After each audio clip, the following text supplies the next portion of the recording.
মানবাধিকারের মানবদের অধিকার ধ্বংসকারী সংস্থাকে এখানে কেন ডেকে আনা হল?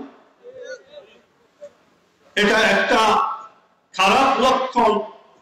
এই দেশের পাহাড়ি 3টা জেলাকে এই দেশ থেকে সেপারেট করার জন্য এই নীল নকশা।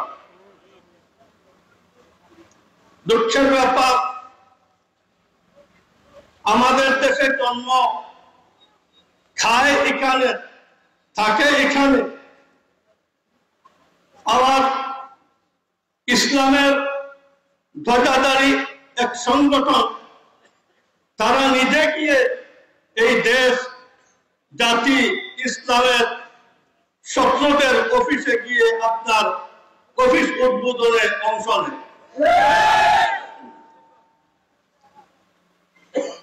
এই বাংলাদেশে, এই উপমহাদেশে জমিয়তে উলামা ঝাড়ু দিয়ে ব্রিটিশকে, পশ্চিমাদেরকে এই দেশ থেকে তাড়াইছে।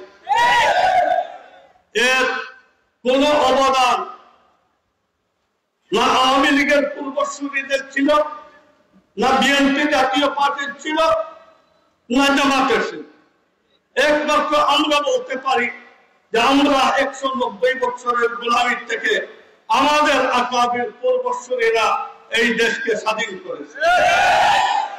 যার কারণে এই দেশের পশ্চিমাদের দ্বিতীয়বার আবার গোলামির বিরোধিতা সর্বপ্রথম জমিয়তে করেছে। রাজপথে আমরা তার বিরোধিতা করেছি।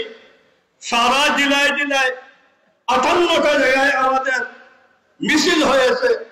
প্রত্যেক জেলায় আমাদের আরো 2 সপ্তাহ পরে এখানে আমাদের স্মারকলিপি পেশ করা হয়েছে প্রত্যেক ডিসিদের কাছে।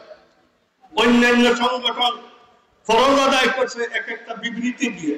এটা কি শুধু বিবৃতির ব্যাপার?